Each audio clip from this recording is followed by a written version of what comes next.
రాకతో రాయిలాంటి నా జీవితానికే జీవం వచ్చింది. నీ చూపుతో జీవం వచ్చిన రాయే చక్కని శిల్పం అయ్యింది. చేయూతతో శిల్పం కాస్త నడకలు నేర్చి కోవెల చేరింది.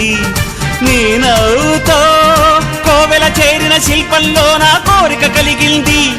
ఆ కోరికేమిటో చెప్పని నన్ను వీడి నువ్వు వెళ్ళొద్దని, మళ్ళీ రాయిని చెయ్యొద్దని. రపరప్పపారప్పారప రపరప్పపారప్ప రపరప్పపారపపారపరపరపరపరపర గమ గమ హంగామ మనమే హాయి చిరునామా. పాత బాధ గదిని ఖాళీ చేద్దామా. 1 2 3 4 I say hey, I say hey, hey, take it to the top of the chute, then you shake it all down, make your mind get free. Come down, check, sweet finesse, never